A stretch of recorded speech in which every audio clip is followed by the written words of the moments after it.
ఎన్నికలు సమీపిస్తుండటంతో ప్రధాన ప్రతిపక్షం టీడీపీ తన అభ్యర్థుల ఎంపిక కసరత్తును ముమ్మరం చేసింది. పార్టీ అధినేత చంద్రబాబు కొన్ని రోజులుగా ఈ క్రతువులో నిమగ్నమయ్యారు.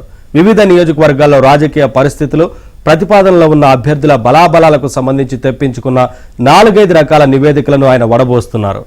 ఏదో ఒక నివేదికపై ఆధారపడకుండా రకరకాల మార్గాల ద్వారా సమాచారాన్ని ఆయన సేకరిస్తున్నారు.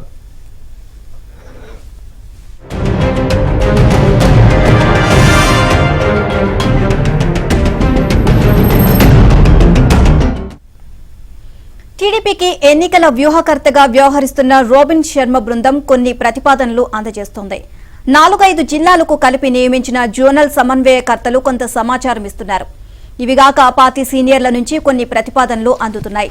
వీటితో పాటు 2-3 రకాల ప్రైవేటు సంస్థలను నియమించి వాటి ద్వారా కూడా సమాచార సేకరణ జరుపుతున్నారు.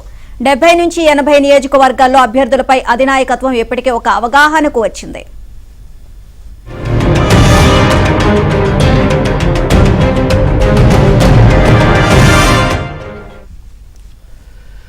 సామాజిక సమీకరణాలు, రాజకీయ బలాబలాలు, ప్రజల్లో వారిపై ఉన్న ఆదరాభిమానాలను మరోసారి బేరీజు వేసుకుని చూసుకుంటోంది. అధికార పార్టీ అభ్యర్థుల విషయంలో చేస్తున్న మార్పులు చేర్పులను కూడా గమనిస్తోంది.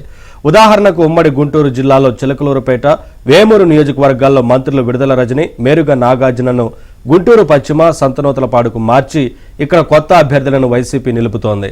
టీడీపీకి 2 నియోజకవర్గాల్లో మాజీ మంత్రులు ప్రత్తిపాటి పుల్లారావు, నక్కా ఆనందబాబు ఇన్ఛార్జీలుగా ఉన్నారు. వైసీపీ కొత్త అభ్యర్థులతో పోలిస్తే వీరిద్దరూ బలంగా ఉన్నారని టీడీపీ నాయకత్వం అభిప్రాయపడుతోంది.